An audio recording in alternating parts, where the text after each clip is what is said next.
जय हिंद। आप सबका स्वागत है शून्य से शिखर में। आज से हमारी नई क्लास शुरू होगी और इस नई क्लास में हम प्रीवियस ईयर क्वेश्चन करेंगे, वो भी सीटेट एग्ज़ाम के लिए।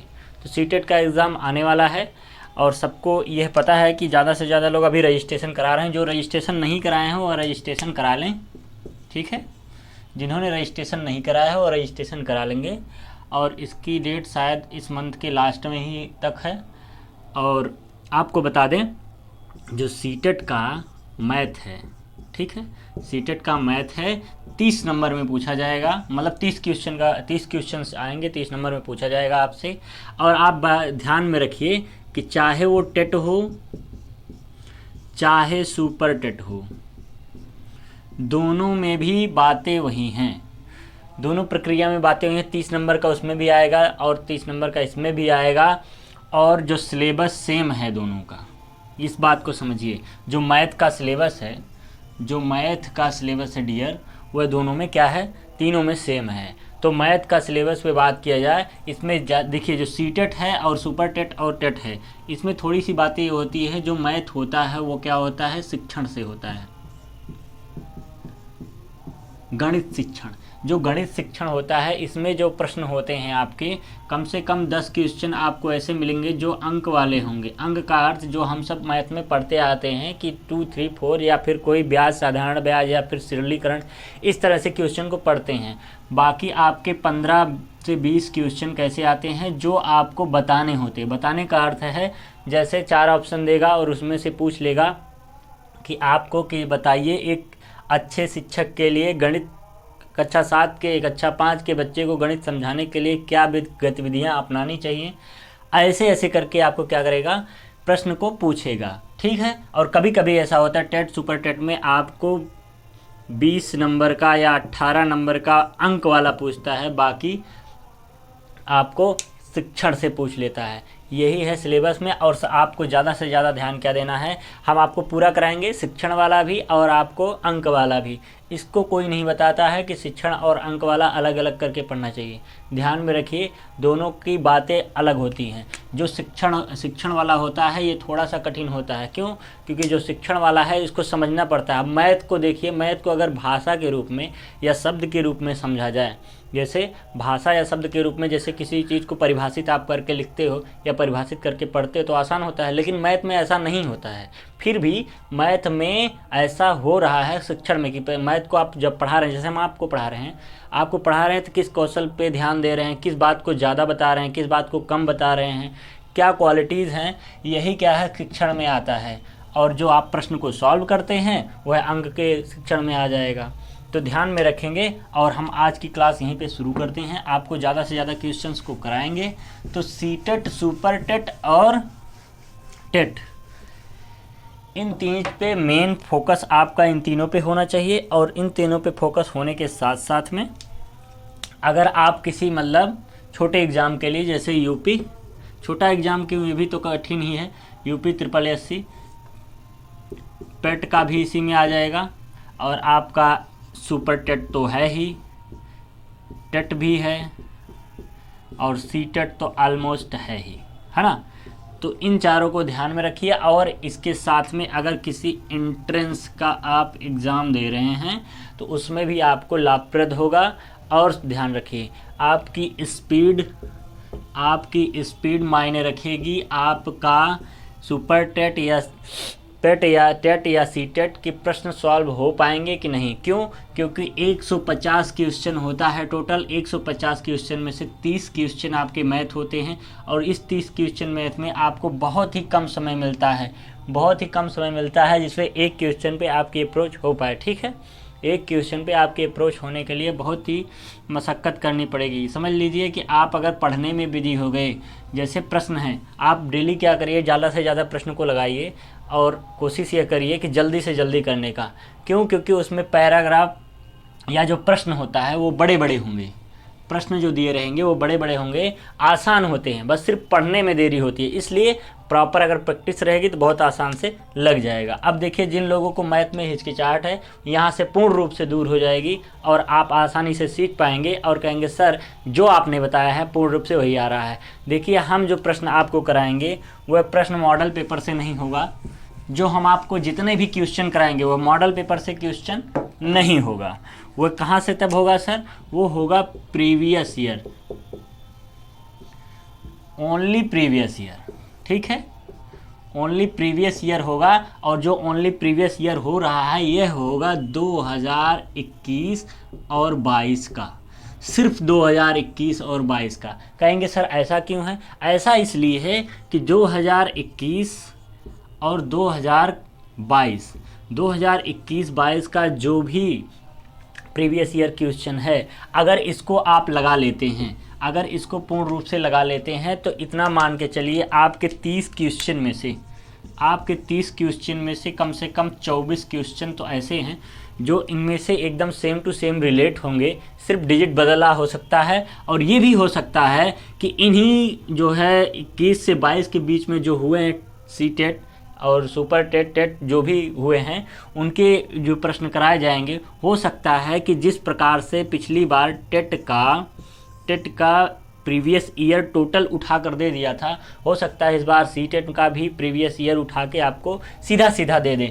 इसलिए ध्यान में रख लीजिए कि आपको 21-22 का ही लगा देना है, क्योंकि न्यूएस्ट यही है और न्यूएस्ट जो है उसी से संभावित प्रश्न आने की संभावनाएं ज़्यादातर होती हैं, इसलिए हम इसी को करा रहे हैं। हमारे पास लगभग सिर्फ 50 दिन या 48 दिन ही बचे हैं। आप ये मान के चलिए, लोग कह रहे हैं कि दिसंबर में एग्ज़ाम होगा, परंतु पढ़ने वाला जो स्टूडेंट या विद्यार्थी है उसके लिए तो सिर्फ दिसंबर ही है।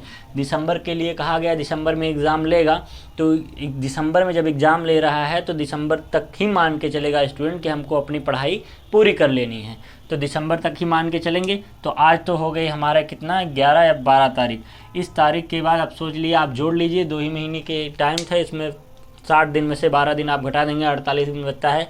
तो 48 दिन आपके पास है टोटली। 48 दिन में आप प्रैक्टिस सेट लगाएंगे कितने? 9 क्यों 12 प्रैक्टिस सेट आपको लगा देने हैं। और 12 प्रैक्टिस सेट को आपको 2 से 3 बार लगा देने हैं 21-22 में जो पूछा गया है। और जो हम आपको ये सॉल्यूशन दे रहे हैं, प्रीवियस ईयर दे रहे हैं, सीबीटी मोड का था, ठीक है।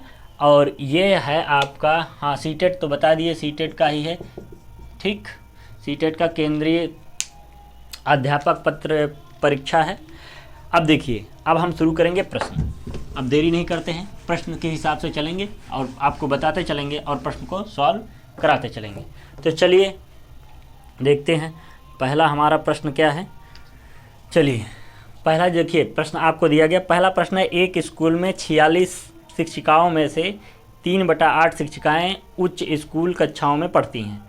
यदि उस उच्च स्कूली शिक्षिकाओं का 2/9 भाग गणित शिक्षिकाएं हैं, तो वह उच्च स्कूली शिक्षिकाएं जो गणित नहीं पढ़ती हैं उनकी संख्या है। तो यह तो बहुत आसान सा सवाल है और बहुत ही आसान है। सबसे पहला जो काम है वह हमको देख लेना है कि शिक्षिकाओं की टोटल संख्या कितनी है। तो हम यहाँ लिखेंगे कुल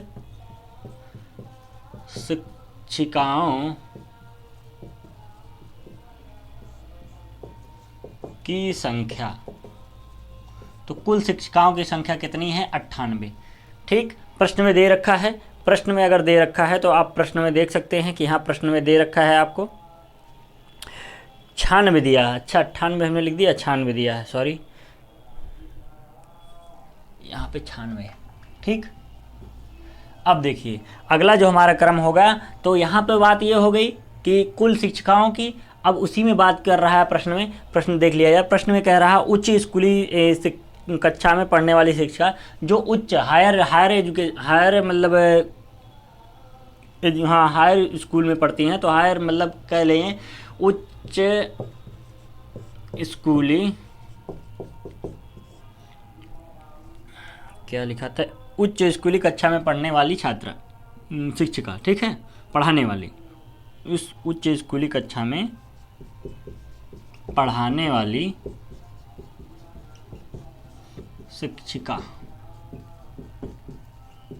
ठीक, तो ये क्या हो जाएगा आपका, देखिए कुल शिक्षिका कितनी है 96, है ना।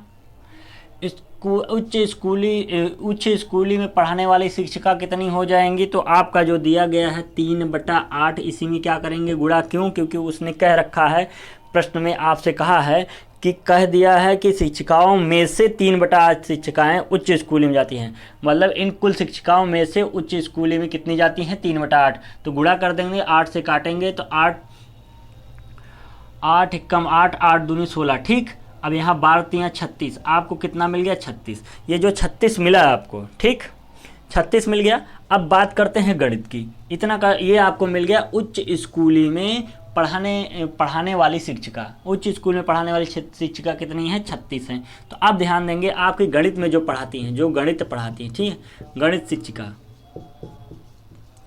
जो आपकी गणित की शिक्षिका होंगी वह कितनी हो जाएंगी। तो गणित की शिक्षिका आपको इसी क्रम में ध्यान रखना है, जो आपने उच्च स्कूली में पढ़ाने वाली शिक्षिका हैं 36 जो आप लाए हैं, उसमें कह रहा है 2/9, 9 ही ना, हाँ 2/9, 2/9 क्यों, क्योंकि उसमें कह रखा है आपको कहा है जो वह उच्च स्कूली कक्षाओं में गणित नहीं पढ़ाती। ठीक, उसने कहा गणित शिक्षिकाएं हैं कितना, यदि उच्च स्कूली शिक्षिकाओं को 2/9 भाग में गणित शिक्षिकाएं हैं तो वह स्कूली शिक्षिकाओं में गणित नहीं पढ़ाती। अर्थात जो हमारा उच्च स्कूली शिक्षा की बात की है उसी में क्या कहता है 2/9 शिक्षिका नहीं पढ़ाती। तो 9 एकम 9, 9 चौक 36, 4 दूनिया 8। अब 8 हमारा आ गया क्या, जो गणित शिक्षिकाएं हैं और उच्च स्कूली शिक्षिकाएं 36 हैं। तो इसमें बता रखना है कि आपको शिक्षिकाओं की संख्या है जो उच्च स्कूली में गणित नहीं पढ़ाती हैं। अब 8 शिक्षिका ऐसी हैं जो गणित नहीं पढ़ाती हैं, तो 8 शिक्षिका ऐसी हैं जो गणित नहीं पढ़ाती हैं, बाकी शिक्षिका क्या है गणित पढ़ाती हैं। तो कितनी शिक्षिका गणित पढ़ाती हैं, तो आप कहेंगे 36, और कितनी नहीं पढ़ाती हैं तो 8, तो 36 में से जब आप घटाएंगे तो मिल गया 28। इसका अर्थ ये है 28 शिक्षिकाएँ ऐसी हैं जो गणित नहीं पढ़ाती हैं। तो यही क्या हो गया आपका आंसर। बहुत ही आसान है, एक लाइन में कर सकते हैं। एक बार फिर से समझ लीजिए, एक बार और आपको समझा देते हैं। यहाँ पे कह रखा है कुल शिक्षिकाओं की संख्या 96 दिया है। आपको उच्च स्कूली शिक्षा में पढ़ाने वाली शिक्षिका को पहले ज्ञात करना पड़ेगा, इसलिए उच्च स्कूली शिक्षिका लिखकर आप क्या करेंगे, कुल जो शिक्षिकाएं हैं उनमें 3/8 उच्च स्कूल में पढ़ाती हैं, तो इसलिए उसमें गुणा कर देंगे, काटेंगे, हो गया 36। इससे हमें पता चल गया उच्च स्कूली शिक्षिकाएं जो है वो 36 हैं। अब कहता है गणित में कितनी शिक्षिकाएं हैं, तो जो कुल उच्च स्कूल में पढ़ा रही हैं 36, उसमें 2/9 नहीं पढ़ाती गणित को, तो 2/9 से 36 में गुणा करेंगे तो 8 मिल गया। इसका अर्थ ये है कि गणित जो नहीं पढ़ाती हैं वो 8 हैं और बाकी जो पढ़ाती हैं वो 36 हैं। तो 36 में से अगर 8 घटा देंगे तो 28। इसका अर्थ यह है कि 28 ऐसे हैं जो गणित नहीं पढ़ाती हैं, बाकी दूसरा सब्जेक्ट पढ़ाती होंगी। ठीक, अब दूसरे क्वेश्चन की तरफ बढ़ेंगे। इसको मिटा दिया जाए, इरेज कर दिया जाए।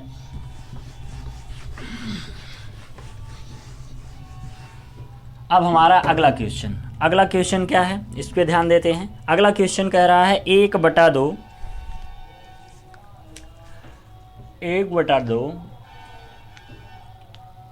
ब्रैकेट लगा है 2/3 माइनस 4/5 है, तो आपको बता देना है इसका आंसर।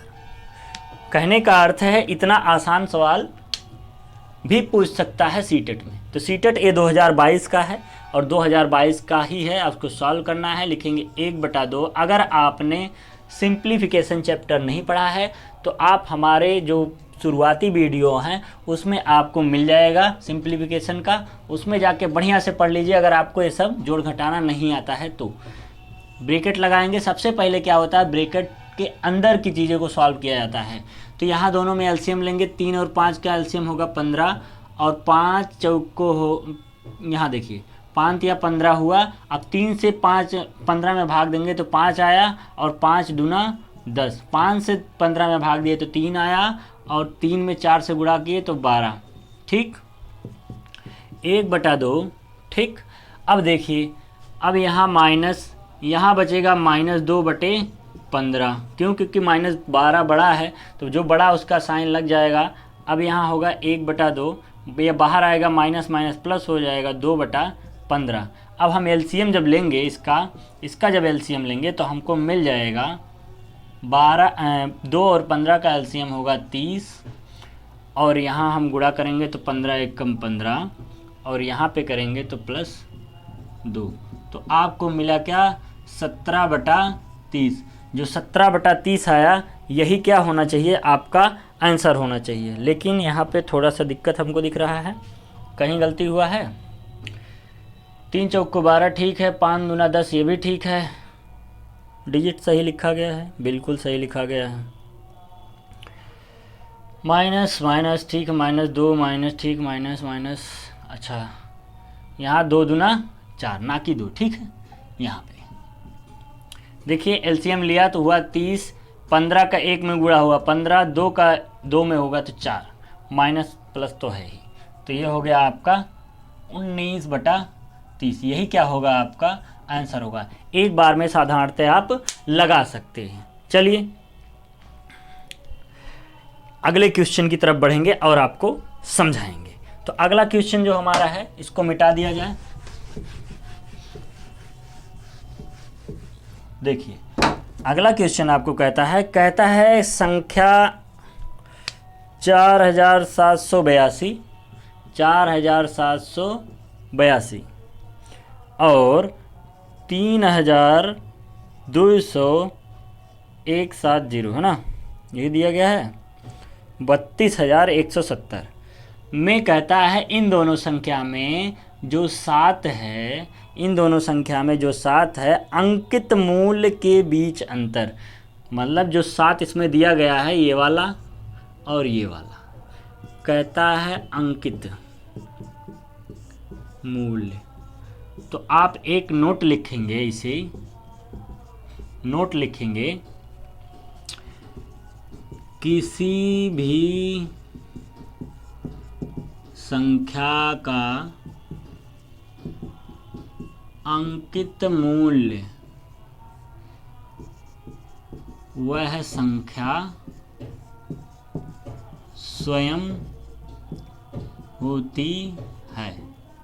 ठीक, कहने का अर्थ है अंकित मूल्य जहाँ पे बात कर देगा, किसी संख्या के अंकित मूल्य की बात कर देगा। अगर यहाँ पे स्थानीय मान कहता तो अलग बात हो जाती। उसने कहा अंकित मूल्य, जब अंकित मूल्य कहा तो किसी भी संख्या का अंकित मूल्य वही संख्या होती है। जैसे अभी संख्या में 7 का अंकित मूल्य 7 ही होगा, 8 का अंकित मूल्य 8 ही होगा, 4 का अंकित मूल्य 4 ही होगा, उसी तरह 7 का अंकित मूल्य 7, और दूसरे वाले में भी 7 का अंकित मूल्य 7। कहता है दोनों का अंतर क्या होगा? दोनों को घटाएंगे तो मिलेगा 0। यही क्या होगा आपका आंसर। ठीक है, एक एक लाइन का सवाल है और इम्पॉर्टेंट सवाल है, इन सब चीज़ों को आपको नहीं पता होगा, इसलिए ध्यान में रखिए। ठीक, ये हो गया प्रश्न।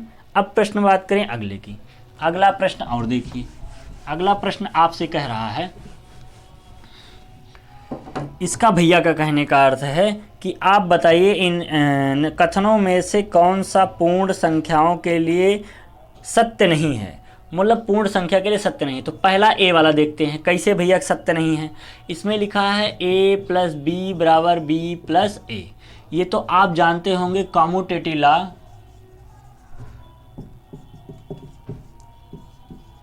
फॉलो हो रहा, जिसे कहते हैं सहचर्य का नियम। सहचर्य का नियम का अर्थात यह है, हम लिख सकते हैं, हम इसको लिख सकते हैं, जैसे लिख सकते हैं 2 + 3 = 3 + 2, तब भी 5 होगा, तब भी 5 होगा। समझ रहे बात? इसको आगे पीछे लिखने से कोई दिक्कत नहीं होता। तो यही होता है सहचर्य नियम। ठीक है, तो यहाँ पे लिखा गया है। अब इसको हम चेक करें कि कैसे, मतलब कि इसमें सत्य है कि नहीं है, तो हम ध्यान में रखते हैं। देखिए a को इधर भेजेंगे तो a - a हो गया, b को उधर भेजेंगे तो b - b हो गया, अर्थात इधर 0 बराबर इधर 0। तो इससे यह पता चला, इस प्रश्न में कह रखा है कि कथनों में से पूर्ण संख्याओं के लिए। अब बताओ 0 पूर्ण संख्या है, पूर्ण रूप से पूर्णांक है ये। ठीक, 0 पूर्णांक है, पूर्ण भी है, लेकिन ज़्यादातर क्या है, पूर्णतः क्या है, पूर्णांक है। तो पूर्णांक है, इससे ये बात क्या हुई, गलत। अब आते हैं बी वाले ऑप्शन पे। दूसरी बात उसने कह रखा है, तीसरे पे आ जाते हैं। देखो तीसरी बात जो कह रखी है, दूसरा तो आंसर ही है। तीसरी बात पे आते हैं, ए गुणा बी बराबर लिखा है बी गुणा ए। अब देखिए इसको गुणा करेंगे मिलेगा ए बी बराबर, यहाँ भी ए बी या बी ए। तो जब दोनों को भाग देंगे तो ये कट जाएगा, तो 1 बराबर 1 आ गया। जब 1 बराबर 1 आ गया है ना, 1 बराबर 1 आ गया, इसका अर्थ ये है यह अंक प्राप्त हुआ। क्या हुआ?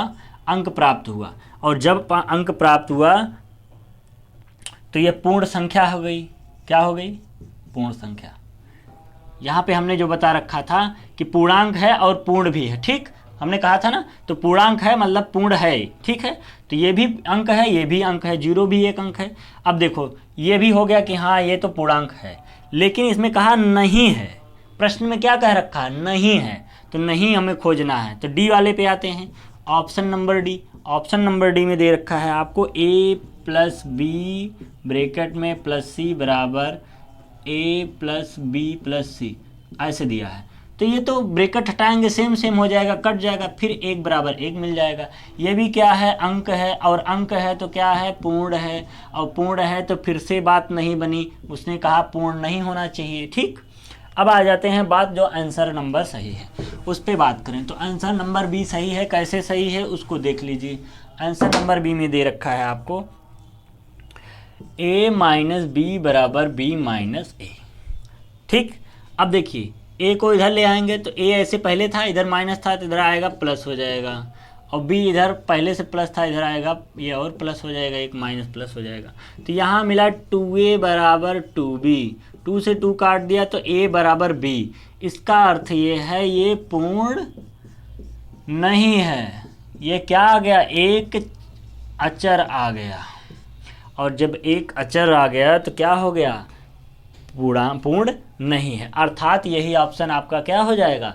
सही, बी ऑप्शन आपका राइट हो जाएगा। अब बात करते हैं नेक्स्ट क्वेश्चन की। अब देखिए नेक्स्ट क्वेश्चन क्या है। अगला जो क्वेश्चन आपको दे रखा है बहुत ही आसान है। देखिए कैसे। अगला क्वेश्चन कहता है जब किसी निम्नलिखित कौन सा तुल्य भिन्न का जोड़ा है। तुल्य भिन्न का जोड़ा हम आपको सिखा देते हैं। तुल्य भिन्न वह भिन्न है जिसका हर क्या हो? समान हो, है ना। जिसका हर समान हो, जिसका हर क्या हो? समान हो। कैसे? आप समझा के बताइए सर। देखिए समझाने का अर्थ हमने लिख दिया 2/3 माइनस 4/3। इसका अर्थ ये है कि यहाँ हर भी 3 और यहाँ भी हर 3 है, अर्थात यह क्या है? तुल्य भिन्न है, ठीक। हमने लिखा 2/5 प्लस 5/5, तो यहाँ भी 5 यहाँ भी 5, ठीक। यहाँ 6 कर लीजिए, ठीक। तब ये भी क्या हुआ? तुल्य भिन्न हुआ। अर्थात आपको ऐसा कहाँ मिल रहा है? किस ऑप्शन में मिल रहा है? तो आप कहेंगे सर ऑप्शन नंबर डी दिया गया है, इसमें लिखा गया है 1/4 और 1/3/4। यहाँ भी 4 यहाँ भी 4, अर्थात क्या है? ऑप्शन नंबर डी यही क्या है? तुल्य भिन्न। तो तुल्य भिन्न आपको समझ में आया होगा। तुल्य भिन्न वह होती है जिसका हर समान होता है। किन्हीं दो भिन्नों का हर अगर समान है तो वह तुल्य भिन्न कहलाएंगी। कब? जब इस तरह ना हो, 4/4 जैसे कटने के बाद 1 हो जा रहा है, कटे ना। ऐसे जैसे 2/5 लिखा है, कट नहीं रहा है, लेकिन यहाँ में मान लीजिए 7/5 लिखा है। अब देखिए ये ना इससे कट रहा है ना इसका अपने से कट रहा है, लेकिन हर क्या है? समान है। तो क्या हुआ? तुल्य भिन्न हो गया। आप समझ पाए होंगे? बिल्कुल। चलिए अब हम अपने अगले क्वेश्चन की तरफ बढ़ते हैं। इसको मिटा दिया जाए। अगला क्वेश्चन देखिए। अगला क्वेश्चन क्या है? अगला क्वेश्चन कहता है कौन सी संख्याएं पूर्ण घन नहीं है। पूर्ण घन ज्ञात करना है। अब पूर्ण घन ज्ञात करने के लिए सबसे आसान तरीका, देखिए घन की बात कर रहा है, और क्या? पूर्ण घन दिख रहा है आपको? हाँ, घन की बात कर रहा है, वो भी क्या? पूर्ण घन की। जब पूर्ण घन की बात करें तो आपको क्या करना है? ध्यान रखिए। ऑप्शन नंबर 1 पहला ए दिया गया है कि 729 पूर्ण है कि नहीं। तो अगर आपको याद है तो बहुत आसान है, नहीं याद है तो गड़बड़ है। देखिए आप ध्यान रखेंगे, अगर देखिए ऐसे कर लीजिए, 729 को तोड़ लीजिए, 729 ऐसे करके आप निकालेंगे, फिर उसके बाद पता चलेगा पूर्ण घन है या नहीं है। और दूसरा तरीका हम आपको बता देंगे सीधा सीधा। देखिए 729 जो होता है, 729 का अगर आप निकालेंगे तो 3 दूनिया 6, 3 चौको 12, 3 त्रिका 9, फिर आप निकालेंगे 3 से 3 8 24, 3 एकम 3, फिर 3 से निकालेंगे, फिर आपको मिलेगा 3 दूनिया 6, 3 सत्ते 21, फिर 3 से निकालेंगे 3 9 27, फिर 3 से निकालेंगे 3 त्रिका 9, 3 से निकालेंगे 3 एकम 3। ठीक, अब पूर्ण घन का बात ये होता है कि 3 3 का जोड़ा बनता है। ठीक, तो जोड़ा तो बन गया 3 3 का, अर्थात ये पूर्ण घन है। ऑप्शन नंबर बी पे आते हैं। ऑप्शन नंबर बी क्या है? ऑप्शन नंबर बी देख रहा है 1000। 1000 को आप क्या करते हैं, 10 से भाग देंगे तो यहाँ मिलेगा 100, फिर 10 से भाग देंगे फिर मिलेगा 10, फिर 10 से भाग देंगे फिर 1, अर्थात एक जोड़ा इसका भी बन रहा है, अर्थात यह भी है। ऑप्शन नंबर सी पे आते हैं। ऑप्शन नंबर सी आपको दे रखा है कितना, 3 3 3। अब आप अगर 3 से भाग देते हैं तो 1 1 1 मिलेगा, और फिर यह संख्या 111 कट नहीं रही है, अर्थात क्या है, यही आपका आंसर हो जाएगा। आंसर नंबर आपका क्या हो जाएगा? आंसर नंबर आपका सी हो जाएगा। क्यों? ये पूर्ण घन नहीं है, लिख देंगे पूर्ण घन नहीं है ना। ऐसे आप साधारणतः लगा सकते हैं। अगर आपको याद है तो आप जानते हैं 1000 का पूर्ण घन बन सकता है, 729 का बन सकता है, और जो अगला टर्म दिया है 216 उसका भी बन सकता है, लेकिन ऑप्शन नंबर सी 333 का नहीं बन सकता है। अब आएँ अगले क्वेश्चन की तरफ और आपको बताएं। अगला क्वेश्चन आपको दिया गया है, उस क्वेश्चन के थ्रू हम आपको समझाते हैं। देखिए बहुत ही आसान है, सब प्रीवियस ईयर क्वेश्चन है, एक तरफ से लगाते जाइए, कोई दिक्कत नहीं आएगी। दिक्कत आती है तो आप क्या करेंगे, कमेंट करेंगे और बताएंगे, कि क्लास का फीडबैक भी देंगे और बताएंगे। देखिए इसमें दे रखा है आपको, शिखा एक ईंट भट्टा पर ईंट खरीदने गई, ईंटों का मूल्य 2500 रुपया प्रति 1000 ईंट। देखो 2500 रुपया क्या है, 2500 रुपया है 1000 पे, ध्यान रखिए 1000 प्रति, प्रति का अर्थ आप जानते हो बटा होता है, तो बटा लगा दिया 2500 रुपये पे 1000, सीधा सीधा। अगर उसके पास केवल 4000 हो, अगर उसके पास केवल क्या हो, 4000 रुपये हो, है ना, केवल 4000 रुपये हो, तो वह कितनी ईंट खरीदेगी? अगर 4000 रुपया होगा तो कितना ईंट खरीदेगी, यही बताना है आपको।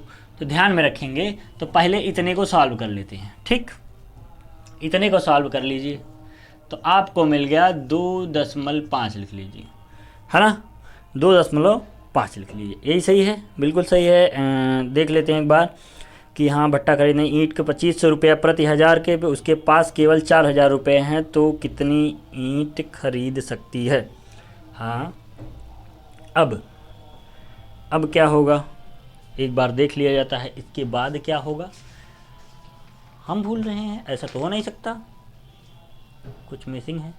नहीं बिल्कुल ठीक है, हाँ बिल्कुल ठीक है, बिल्कुल ठीक है, एकदम ठीक है। देखिए बातें जो हैं यहाँ पे ये गड़बड़ हुआ कि उसने कहा है कि एक ईंट का भट्टा खरीदने के ईंट का मूल्य, ईंट का जो मूल्य होगा वो सदैव क्या होगा, नीचे, क्योंकि नीचे क्या होता है, सीपी, सीपी का मतलब होता है क्रय। हमेशा कोई भी वस्तु जो खरीदी जाती है वो क्रय पे ही की जाती है, इसलिए बटे में क्या है 2500 और प्रति कितने पे 1000 पे। और फिर उसने कहा है कि यदि उसके पास 4000 रुपये होते तो कितने ईंटें वो खरीद सकती थी। तो 2 0 2 0 काट दीजिए, है ना, और 25 से इसको काट दीजिए, 25 एकम 25, और 25 का आप पहाड़ा पढ़ेंगे तो 25 अट्ठे होगा 400, यहाँ बचा 80, और 80 में आपको 10 से गुणा कर देना होगा। सही है, बिल्कुल सही है, हाँ बिल्कुल सही है। 25 चौको 100 होता है, अच्छा 8 बेर नहीं 16 बेर, सॉरी 16 बेर जाएगा, तो यहाँ आपका हो गया 1600। 25 एकम 25, और 25 से अगर 25 16 यहाँ में क्या होगा 400, क्योंकि 25 चौक को 100 होता है, तो 4 चौक के 16। ठीक, ऐसे नहीं काट पा रहे हैं तो सीधा इसको काट लेते, ऐसे आप काट सकते थे 000 अपान 2500। आपको काटने में दिक्कत हो रही है तो ऐसे काट लीजिए, उसको ना काट के ये 2 जीरो काट लीजिए। अब इसको काट सकते हैं 25 से कम 25, 25 चौक को 100 और 4 चौक के 16 और 2 जीरो बचा है, ऐसे काट सकते थे। तो उसको क्या है कि जो 1600 रुपये अगर उसके पास होते तो क्या करती, 4000 रुपये से वह क्या करती, ईंट खरीद सकती थी। वह तो कितने ईंट खरीद सकती थी, वह 1600 ईंट खरीद सकती थी 4000 रुपये में। अब बात कर लें, बात नहीं करेंगे, अब मिलेंगे नेक्स्ट क्लास में। इतना रहने देते हैं, नेक्स्ट क्लास में मिलेंगे और ऐसे ही चलेगा और आपको ज़्यादा से ज़्यादा क्वेश्चन कराए जाएंगे। क्लास कैसी लगी ये ज़रूर बताएं, अपना फीडबैक ज़रूर दें। जय हिंद।